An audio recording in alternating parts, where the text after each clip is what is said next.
வணக்கம் மக்களே, இது நம்மளோட யூடியூப் சேனல் அறிந்து மறியாமல் அறிவியல். நான் உங்கள் சண்முகம்.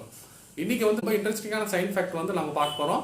அது என்னன்னா, நம்ம ரீசெண்டாக இப்போ அடிக்கடி மழை எல்லா இடத்துலையும் பெஞ்சிட்டு இருக்கு. மழை பெய்யும் போது நமக்கு ஒரு மனம் வரும். அந்த மனத்துக்கு பேர் மண் வாசனைன்னு சொல்லுவாங்க.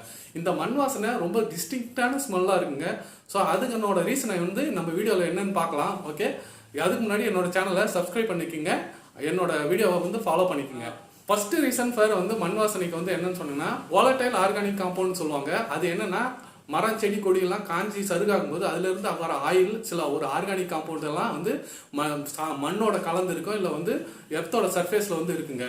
அதுக்கு அடுத்து சொன்னீங்கன்னா சாயில் பாக்டீரியான்னு சொல்லிட்டு ஆக்டினோமைசிட்ஸ்ன்னு சொல்ற ஒரு பர்டிகுலர் குரூப் ஆஃப் பாக்டீரியா, அதனோட இன்னும் சில பாக்டீரியாலாம் என்னாகுன்னா மண்ணில் இருக்கும் பொழுது மழை தண்ணி படும் போது இந்த ஆக்டினோமைசைட் ஜியோஸ்மின் சொல்ற ஒரு கெமிக்கலை வேதியியல் திரவத்தை வெளியிடுங்க. அதுவும் இந்த volatile ஆர்கானிக் காம்பவுண்ட் சேர்ந்து தான் நமக்கு ஏரோசோலா ஆகி நமக்கு மண் வாசமா வருதுன்னு சொல்றாங்க. அது மாத்திரம் இல்லாம மின்னல் வெட்டும் போது மின்னல் என்ன ஆகுனா, ஏர்ல ஸ்ட்ரைக் ஆகும்போது அது ஓசோன்ற ஒரு வாயுவை வெளிப்படுத்துங்க. அந்த வாயுவுக்கும் ஒரு டிஸ்டிங்டான ஸ்மெல் இருக்கிறதா சொல்றாங்க. அந்த ஸ்மெல்லு தான் மின்னல் வெட்டினதுக்கு அப்புறம் நமக்கு ஒரு சில டைம் அந்த ஸ்மெல்லு கூட வரலாங்க. ஸோ இதே மாதிரி நிறைய காரணங்கள் மண் வாசனைக்கு இருக்குது. அதே மாதிரி உங்களுக்கு தெரிஞ்ச ரீசனை என்னோட கமெண்ட் பாக்ஸில் டைப் பண்ணுங்க. இதே மாதிரி நிறைய சயின்ஸ் ஃபேக்டோட உங்களை பார்க்குறேன். நன்றி, வணக்கம்.